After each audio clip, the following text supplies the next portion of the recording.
ओम श्री गुरु सत्ताई नमः। सभी को प्रणाम। पिछले वीडियो में हमने सुना कि मनुष्य को हर परिस्थिति में, चाहे वो प्रिय हो चाहे वो अप्रिय हो, अपना मानसिक संतुलन बनाए रखना चाहिए।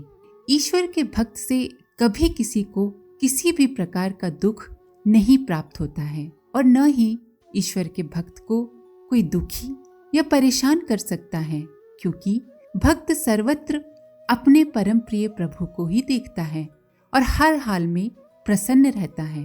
भक्त सभी दुर्गुण दुराचारों विकारों से मुक्त होता है। भक्त को भगवान प्रिय होते हैं और भगवान को भक्त प्रिय होता है। आइए इसी क्रम को आगे बढ़ाते हैं।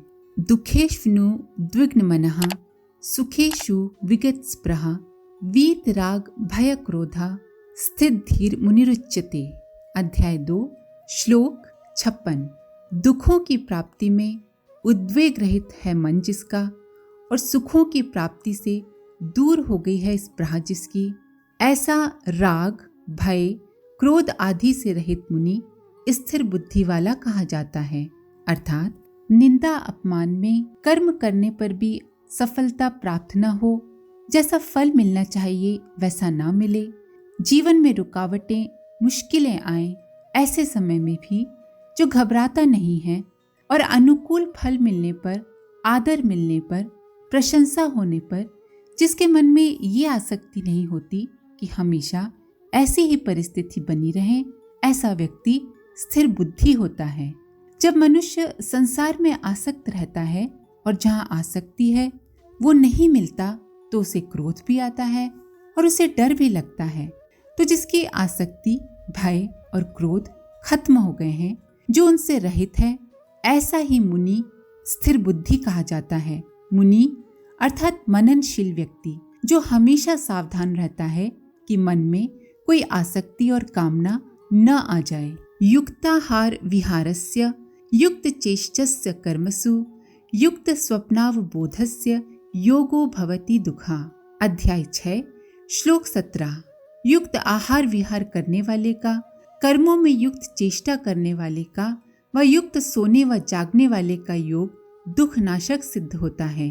अर्थात ऐसा व्यक्ति जिसका भोजन सत्य और न्यायपूर्वक कमाए हुए धन का हो, सात्विक हो, जो भोजन स्वाद के लिए नहीं स्वास्थ्य की दृष्टि से करता हो और उतना ही खाता हो जो आसानी से पच जाए, जिसका भोजन शरीर के अनुकूल हो, हल्का हो और जितनी भूख हो उससे थोड़ा कम हो, जो ज्यादा व्यर्थ घूमता फिरता न हो, व्यायाम योगासन प्राणायाम जिसकी दैनिक दिनचर्या का हिस्सा हो, ऐसा करने वाले को युक्त आहार विहार करने वाला कहते हैं। जो कर्तव्य परायण हो, जिसके कर्म दूसरों की समाज की भलाई के लिए हों, जो जल्दी सोए और जल्दी जागे, जिस सोने और जागने से स्वास्थ्य पर खराब असर न हो और योग अभ्यास में विघ्न न आए, जिसके लिए मानव जन्म मिला है उस काम में लग जाए। अर्थात सांसारिक संबंधों से उठकर साधना में जो यथा योग्य समय लगाए, ऐसे मनुष्यों का ही दुखों का नाश करने वाला योग सिद्ध होता है। अनुद्वेग करम वाक्यम सत्यम प्रिय हितम चयत स्वाध्यायाभ्यसनम चैव वांगमयम तप उच्यते। अध्याय 17 श्लोक 15। उद्वेग न करना, प्रिय सत्य और हितकर वचन बोलना तथा स्वाध्याय का अभ्यास ये वाचिक तप कहलाता है। बहुत जल्दी आवेश में न आना, क्रोधित और अशांत न होना, सत्य बोलना पर इस तरह से सत्य बोलना कि वो मीठे सरल और शांत वचनों में कहा जाए, और स्वाध्याय करना अर्थात सत साहित्य पढ़ना सुनना और दूसरों को पढ़ाना और सुनाना, इसे वाचिक तप कहते हैं। अर्थात वाणी से होने वाला तप। मनः प्रसादः सौम्यत्वम मौन मात्म विनिग्रह भाव संशुद्धि रित्येत्पो मान समुच्यते। अध्याय 17 श्लोक 16। मन की प्रसन्नता, सौम्य भाव, मौन, आत्मनिग्रह, भावनाओं की शुद्धि, ये मानस तप कहलाता है। मन की प्रसन्नता को मनः प्रसाद कहते हैं।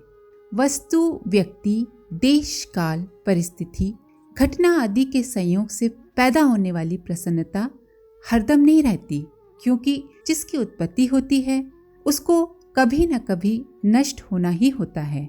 परंतु दुर्गुण दुराचारों से संबंध विच्छेद होने पर जो स्थायी और स्वाभाविक प्रसन्नता प्रकट होती है वो हमेशा रहती है। जब मनुष्य धन संपत्ति, स्त्री, पुत्र, पुत्री आदि नाशवान चीजों का सहारा लेता है तो जिसका सहारा उसने ले रखा है वो सब चीजें, सब वस्तुएं, सारे संबंध आने जाने वाले हैं। इसीलिए जब उनके साथ संयोग या वियोग होता है तो मन में हलचल होती है। यदि साधक न रहने वाली चीजों का सहारा छोड़कर नित्य निरंतर रहने वाले प्रभु का सहारा ले ले तो फिर उसके मन में कभी भी अशांति या हलचल नहीं होगी। मन की प्रसन्नता प्राप्त करने के जो उपाय हैं वो इस प्रकार हैं। पहला, सांसारिक वस्तु, व्यक्ति, परिस्थिति, देश, काल, घटना आदि को लेकर मन में राग और द्वेष पैदा न होने दें। दूसरा, अपने स्वार्थ और अभिमान की वजह से किसी से पक्षपात न करें। तीसरा, मन को सदा दया, क्षमा, उदारता आदि भावों से परिपूर्ण रखें। चौथा, मन में प्राणी मात्र के लिए हित की भावना हो और जो साधक शरीर के लिए हितकारक एवं नियमित भोजन करने वाला है, सदा एकांत में रहने के स्वभाव वाला है। एकांत में रहने का अर्थ है कि बहुत ज्यादा बढ़ चढ़ के बोलना नहीं, हा हा ही हंसी ठट्टा हमेशा नहीं करते रहना, किसी के पूछने पर हित की उचित बात कहना, जब भी बोलना तो अच्छा बोलना, प्रिय बोलना, हितकारी बोलना। इस प्रकार जो शास्त्र की मर्यादा के अनुसार खान पान विहार आदि का सेवन करने वाला है वो साधक बहुत ही जल्दी चित्त की प्रसन्नता को प्राप्त हो जाता है। इन सभी उपायों से मन हमेशा प्रसन्न रहता है। अब सौम्य भाव को समझते हैं। हृदय में हिंसा, क्रूरता, कुटिलता, असहिष्णुता, द्वेष आदि भावों के न रहने से एवं भगवान के गुण, प्रभाव, दयालुता, सर्वव्यापकता आदि पर अटल विश्वास होने से साधक के मन में स्वाभाविक ही सौम्य भाव रहता है। फिर कोई उसका तिरस्कार भी कर दे, उसको कुछ बुरा भला भी बोल दे, उसके धन की, मान की, महिमा की हानि भी हो जाए, पर उसके सौम्य भाव में कुछ भी फर्क नहीं पड़ता।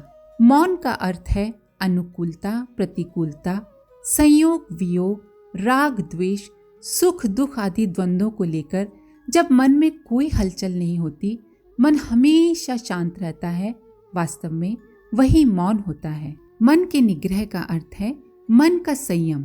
मन साधक के वश में रहे, अर्थात मन को जहाँ से हटाना चाहे साधक वहाँ से वो हट जाए और साधक जितनी देर जहाँ लगाना चाहे वहाँ उतनी देर लगा रहे। तात्पर्य ये है कि साधक मन के वशीभूत होकर काम नहीं करे, बल्कि मन उसके वशीभूत होकर काम करे। भाव शुद्धि का अर्थ है जिस भाव में अपने स्वार्थ और अभिमान का त्याग हो और दूसरों का हित हो उसे ही भाव शुद्धि कहते हैं।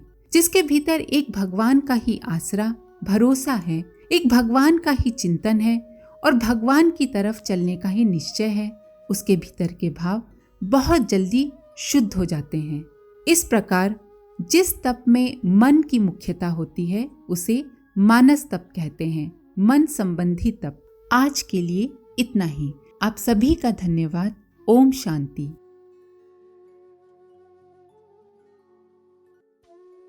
हमारे YouTube चैनल को सब्सक्राइब करें और बेल आइकन को दबाकर ऑल पर क्लिक करें ताकि आने वाले सभी वीडियोस की नोटिफिकेशन आपको मिलती रहे।